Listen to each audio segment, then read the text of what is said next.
Hi, Lena. Yeah, it's me, it's Sonia. Yeah, you better come over right now. Yeah, I think I have Morgellons.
Hello and welcome to another exciting edition of Out There TV. Definitely not your evening news. Hello, everybody, and thanks for joining us tonight. An incredible show coming up. First-time guest is Dr. Hildegard Staninger. Is that correct? Yes, and she's talking about Morgellons. She's one of the foremost researchers on the syndrome. Dr. Hildegard Staninger is a doctor of integrative medicine and one of the leading international scientists in the field of industrial toxicology. Wow, Dr. Staninger is also one of a few scientists actively investigating what's become known as Morgellons syndrome and joins us tonight with some incredible findings. Welcome, Dr. Staninger. Thank you very much for having me on the show. Thanks for joining us. Wow, what research you've done. Now, this is a first time for most of our viewers, so tell us, what exactly is this Morgellons problem? The Morgellons problem is a syndrome, a disease that has specific things in common with all parties that are developing these symptoms. They have fibers that grow out of their body, and these fibers burn at 1,400 degrees or more, and they also have where it's either black, blue, or red, or even white fibers. They experience hair loss that is replaced by pseudo hair. They have fatigue and a number of what they call lesions, which has like a crust over it, or a pseudo skin, or some people call it a callus, where these fibers and other materials accumulate under the skin. Doctor, we're just showing some photographs as you're speaking, and this thing is hideous. It looks really alien on the human body. Well, it is a true foreign invader, meaning a foreign invader is something that comes into the body and is not recognized by the body and attacks the body's defense mechanism.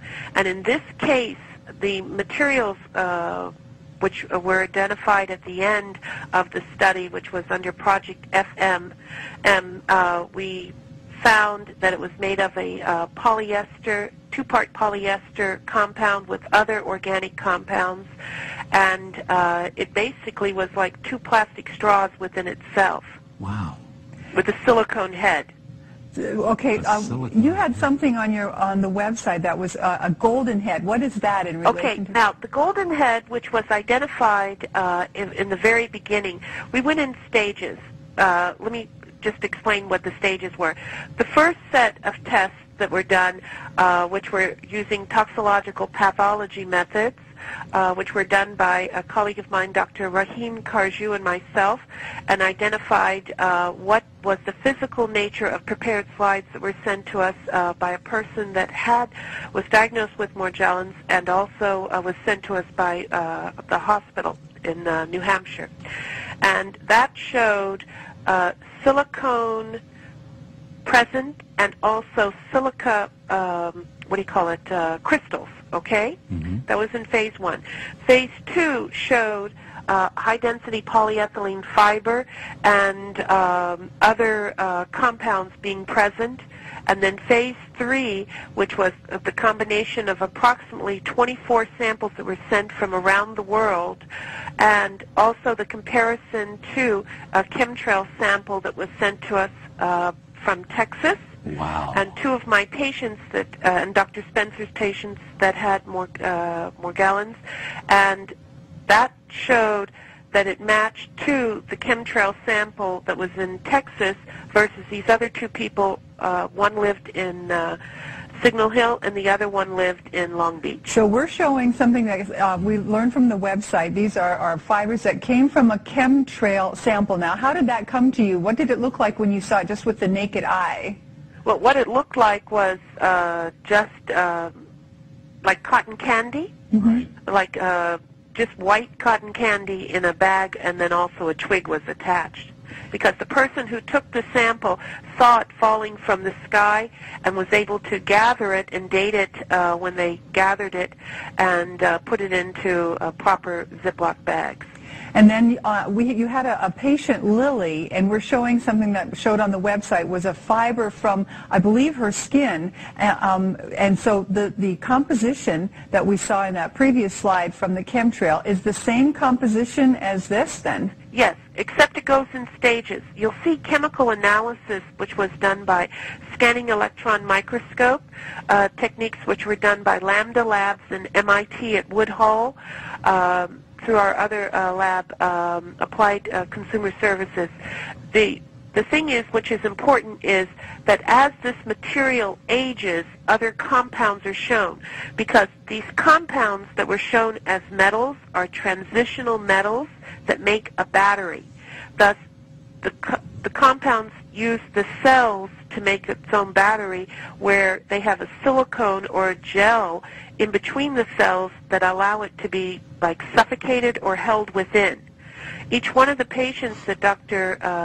Spencer and I have seen, that if they take a hair, which we thought was real hair versus pseudo hair, where it doesn't have a core in it, because human hair has a core in it, they can put their finger next to it without even touching it, just like, say, maybe 2 or 3 millimeters away from the hair, and the hair will start spinning, meaning there's some kind of charge within their own body.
of the most frustrating things someone in pain can hear from a doctor is that phrase, "it's all in your mind."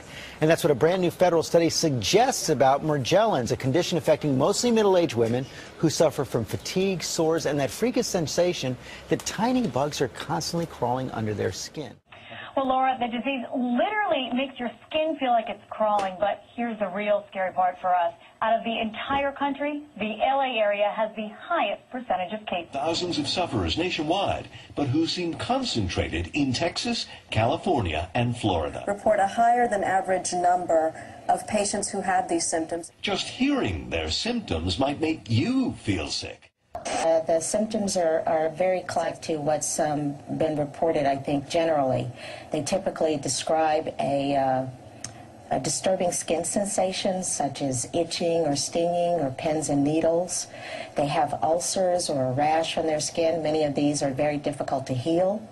And they additionally, they report that they have foreign materials such as threads or fibers coming from beneath their skin. Those who fear chemtrails could be secret biological or chemical testing on the public point to the 1977 Senate hearings in particular, which confirmed 239 populated areas had been contaminated with biological agents between 1949 and 1969. Imagine your skin burning, itching, feeling crawly all over.